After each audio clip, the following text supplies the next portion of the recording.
Hey, good afternoon, boys and girls. I'm sorry we're getting a late start today. Miss McGuire, I had some business I had to take care of this morning, and so it's put me a little bit late getting for us to do our YouTube visit. So we'll go ahead and get started, but I've got some fun things for us to learn about today. So we'll go ahead and start, of course, with our pledges. So everybody stand and we'll pledge to the American flag. I pledge allegiance to the flag of the United States of America and to the republic for which it stands, one nation, indivisible, with liberty and justice for all. I think I forgot the part that said under God. Today, I want us to talk about some different things. I've got a whole bunch of animals that I want to share with you when we talk about Africa. But there's also some other things I want to share with you. I was out in my yard this morning and I saw some of these little guys. They look like cute little flowers. I bet you know what they are. Dandelions, that's right. But they're really not a flower, even though they look like it. I can remember a little girl picking these and giving these to my mom, and of course she loved them. But as I got older and I realized they are pretty and they look like a flower, but they're really not. And it reminded me of this poem, so I thought I would read it to you today. It's called Dandelion Magic. Dandelions have a magic all of their own. I'm not sure if it happens night or noon. It does so soon. They give their golden yellow to the sun, and they give their feathery whiteness to the moon. What happens to dandelions? They're this color, and they're this way for a couple of days, and then what happens to them? They change, don't they? They don't stay the same. They don't stay this yellow color, this flower. Remember, it changes into what? Like that little white puff ball, and then you blow it, and all the seeds scatter, don't they? So, yep, they don't stay the same. Dandelions, they change. All right, well, our Bible today, our devotion for Bible today is about words and toothpaste. I think, how in the world did those two things go together? So I've got a plate, and I brought down from upstairs in our bathroom our toothpaste. And you know, sometimes words are like toothpaste. And what I mean by that is, once I squeeze it out of the bottle or out of the tube, there it is. Can you see on that blue? Once that toothpaste is squeezed out, once words come out of our mouth, can we catch them and put them back? And that's what happens with toothpaste, isn't it? I can get a knife and I could scrape it up and I could try to put it back in the tube, but it's not going, it doesn't go back in. And our words, boys and girls, are like that too. Once they come out of our mouth, once we say them, we can't take them back. We can say we're sorry that we said some of those things, especially if the words were unkind, but we can't take them back. And that's why it's so important to think before you speak. Sometimes when we get angry or upset or somebody hurts us or hurts our feelings, we say things, but once they come out, we can't get them back and put them back in. So I was thinking about that last night and this morning, and I just want you to think about that when you brush your teeth and you squeeze your toothpaste out, how words are like that. We can't put them back in the tube. We can't take them back once we say them. We just need to be very careful and think before we say our words. If they're kind words, if they're loving words, It's okay to share those, and we want to say those. Like you said to your mom on Mother's Day, I love you, and happy Mother's Day, and thank you. Those are words we love to say, and we need to say. But when we get upset, we need to think before we say the words that might be unkind or might be hateful, or down the road we might be sorry that we said them. So just think about that, something I've been thinking about, and wanted to share that with you today. Well, it's time for us to, well, you know what? I've got my clock here. I want us to think about something before we go on. You know, usually we have our time in the morning, in the AM. But because I had that business and work I needed to do this morning, it's now, oh, I'm looking at my clock. The time is going to 2:30. I'm looking at my clock over here and my watch, and it is 3 o'clock. It is the PM, not AM. Remember, AM is in the morning, and then after lunch, it changes to PM. So now it is 3 o'clock PM. It's in the afternoon. It's getting towards nighttime, isn't it? Well, that was just a quick little review. I saw my clock there. All right. Well, the other day we talked about BR words. Last week, or it might have even been the week before. But now I want to turn that B around and make it a D. And let's do some DR words. D-R, dr. When I put those sounds together, it says dr. All right, so if I look at this first word, it's a U. There's only one vowel in that word, so what does that mean? Do you remember? One vowel, it's going to say it's like umbrella or up. It's going to say it's short sound. And the last letter is M. So can we put those together? Dr, m. 3 sounds. Drum, drum. You can just about make anything a drum. Your desk, a table, pots and pans, a drum.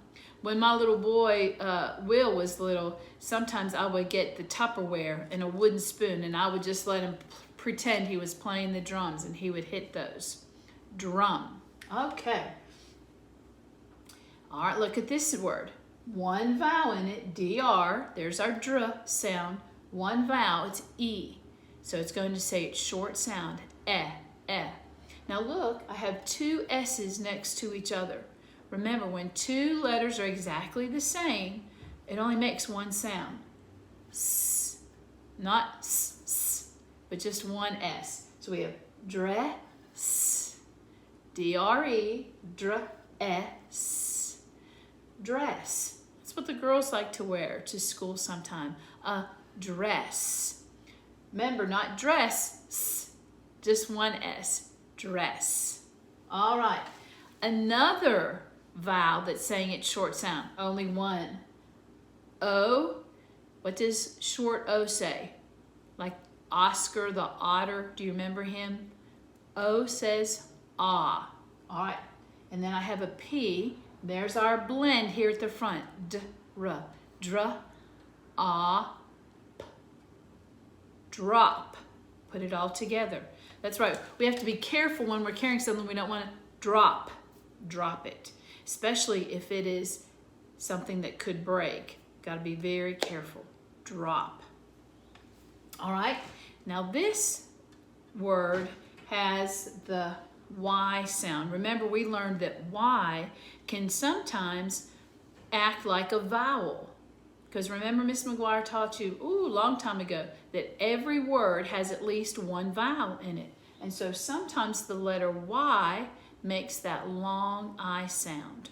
So Y is going to make our vowel sound, I. So we have D-R. It's a short word, isn't it? Dry, dry. Dry. Before you jump in the pool, you are dry.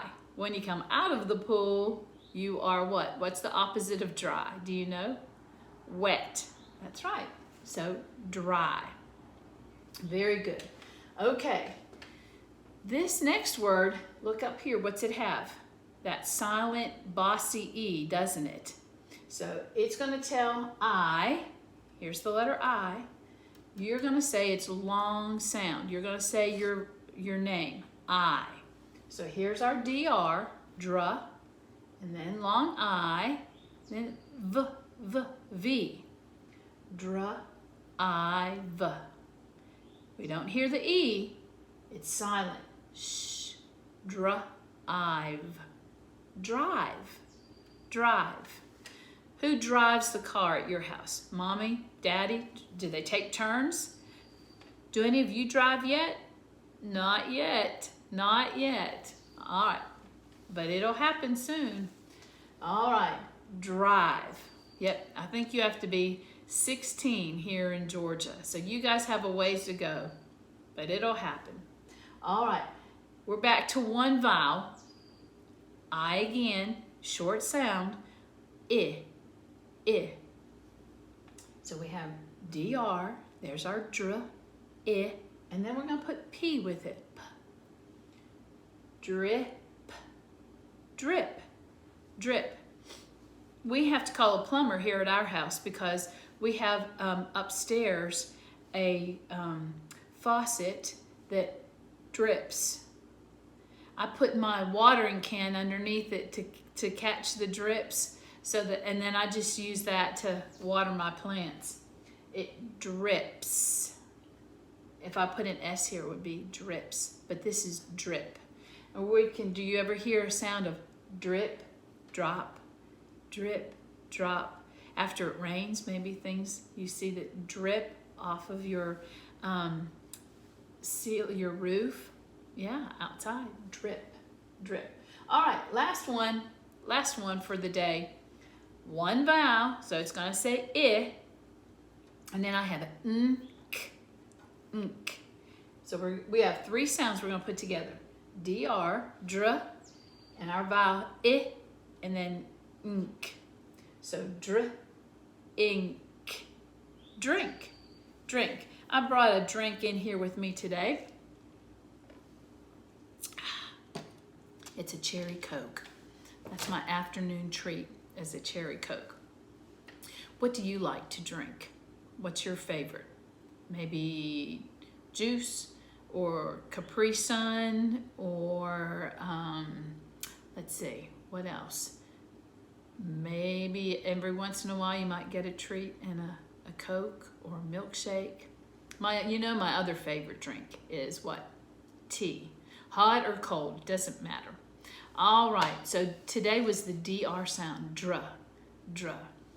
Well, this is what I've been waiting for. I've been excited to talk to you about some of our animals that are over in Africa. Remember, yesterday we looked at Africa on the map. All right, we were over here in Australia, and we've gotten in an airplane. We've crossed over the Indian Ocean, and now we're over here into this big continent called Africa. And there are places that you can go in Africa and go on what's called a safari. And you can get in like a Jeep and they take you out and you can see these animals just walking around in the jungle. You have to be very careful. Most of the time, I've never done it. I'd love to do it, but whenever I've seen these animals, it's when I've been to the zoo, or one time we were at Disney World and we went to where they have the animals, the special place. So it was very exciting to see these animals. So I want to talk to you a little bit about each of these. Of course, we always think about the lion. He is always the king of the jungle. And what was the difference you could tell between the male lion has the big mane. That's what that's called, the fur that goes around his head. And then the lioness, the girl lions, they don't have that. around their head. They don't have all that big fur. All right, so that's how you can tell the two, and they pretty much rule the jungle. But you know what? There's so many other animals, some interesting ones. So I wanted to share some of those with you today. All right, let me see. Let me get my first one here. I've got some. I had these sitting out in the classroom, if you remember. We'll talk about this guy first. This is a giraffe. All right, you know, you can tell a giraffe right away, can't you? He has that big long neck and long skinny legs. And he's lucky because his neck is so tall, he just lifts his head and he's able to eat leaves right off the top of the trees. Now, I wanted to tell you something interesting about the giraffe. The giraffe's tongue is a purple color. I didn't think about that. I would have never guessed that. I thought his tongue would be about the same color as ours, but it's not. It's a dark purple color. Now I got this out to show you. This measures 18 inches. If I hold it this way, you can see how long that is. That's about how long a giraffe's tongue is. And a giraffe's tongue is very, very thick. And it has lots of like thick bristles on his tongue, because one of the foods that he likes to eat has a lot of thistles and thorns on it. And so God, when he gave the giraffe his long tongue, made it extra thick and rough so that when he would eat those leaves on the top of the trees, or when he would eat the acacia bush, he wouldn't get stuck with the little prickly thorns and things that are on those bushes and on some of those trees. So I thought that was interesting. Not only is his tongue long, 18 inches, but it's also purple color. So, and they walk around. They have a very, their pattern on their fur is different. It's in different shades of brown, and that helps to protect them, to camouflage them from against the lion, because a lot of the grasses there in Africa are that, you know, kind of brownish wheat tan color, and so that kind of helps them to blend in so that they stay safe. All right, another interesting animal that we have is the zebra, and his fur is to help him stay camouflaged. And you know what is so special about the zebra is no two zebras have the same stripe pattern. Just like we learned about back our first day of school, that nobody has the same fingerprints. Everyone's fingerprints are different. Every zebra's stripes are different. No zebra has the same two stripe patterns. And the reason I think God gave them that pattern is because they travel together. They travel in a herd. And so when they are together and they're running, the lions and the animals that might, the hyenas, the ones that might want to attack, it's hard for them to pick out just one zebra because they all kind of blend together while they're together or while they're running. So, and he kind of reminds you of a horse, doesn't he? I believe he's a member of the horse family. Very, very, very different. But I just thought that was interesting that they don't have the same stripes. No zebras have the same stripes. All right, let me tell you about these other two guys. All right, let me tell you about Mr. Hippo. These guys are very, very big, aren't they? They weigh about, some of the bigger boy hippos, they can weigh over 6,000 pounds. That is super duper heavy. All right, and the girl hippos get heavy too, not quite as big. And the hippos, they spend most of their time in the water because their skin is very sensitive. And where do they live? They live in Africa, where it's what? Hot, and the sun is shining a lot. And so their skin can get burned. So they spend a lot of time in the water. And because they spend so much time in the water, God gave them something very special. They almost have their own little pair of goggles that kind of covers their eyes, so that when they go under the water, they can see, and the water doesn't bother their eyes. Also, something else, they can shut their ears and their nostrils on their nose, and they can spend several minutes, 6, 7, even longer minutes under the water without taking a breath. So they spend a lot of their time in the water, most during the day when it's the hottest, and that means they come out at night, and that's when they eat. You would think that big hippos like this would eat a lot. They do eat a lot, but they are what's called a herbivore. Can you say that? Herbivore. That means that they just eat plants, grass, and different other kinds of plants that live along the riverbanks. That's what they eat. I would have thought that they would have eaten fish or what, because they're in the water, but they don't. They are herbivores. So big. Oh, and you know what? Even though they are kind of big, they're fast, and they can cause a lot of trouble, especially if you try to get after one of their babies. Those mama hippos can get very upset and run fast if you try to hurt their baby.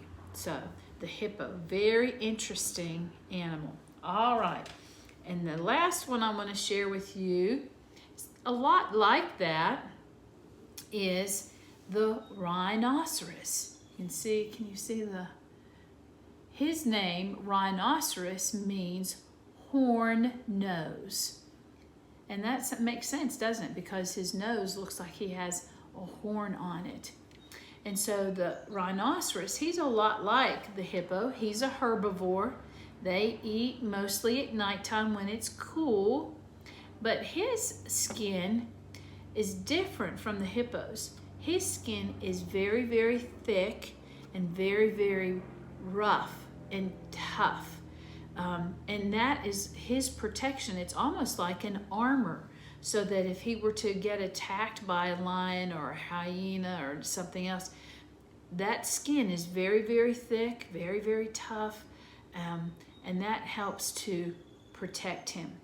Now, the rhinoceros, he has very good hearing, and he has very good scent. He can smell very well, but he can't see very good, and so he relies on his hearing and his smelling to tell if danger is around. But something else I learned about the rhinoceros is they are very fast. Even though they're a big animal and they weigh a lot, they can run quickly. They can run up to about 30 miles an hour. So if you were driving a car and mom and dad was running or going about 30 miles an hour, a rhinoceros could run that. He couldn't run that long, that far, but he can run, even though he is a big animal. So I've learned a lot about the animals as I've studied them over the years about Africa, and it would be great to go there one day. We've learned a lot about them, how different their houses are and how different they look from us, but how some things were the same, weren't they? That boys and girls love to play and be outside and have friends. So I hope that you've enjoyed learning about animals. You can go online or go onto YouTube. There's all kinds of videos that you can watch about these animals and see them running in Africa. And so, and you can learn about them too. So I wanted to share that with you today. Now tomorrow, we are going to have a science lesson tomorrow. We are going to learn about, I'm not even going to tell you, but it's about something that's outside, and it's an insect. I'll give you that clue. Not about animals like our friends we learned about today, but a special insect that I've seen. So we're going to have a science lesson tomorrow. We'll also do a couple of other words and have a poem like we always do. And so we're going to do that tomorrow. We are quickly, boys and girls, coming to the end. Tomorrow's our middle of the week. Today's Tuesday. What's tomorrow? Monday, Tuesday, Wednesday. There's our W. So I will see you tomorrow. And what do we always say? Remember that Jesus loves you, and so do I. I will see you tomorrow.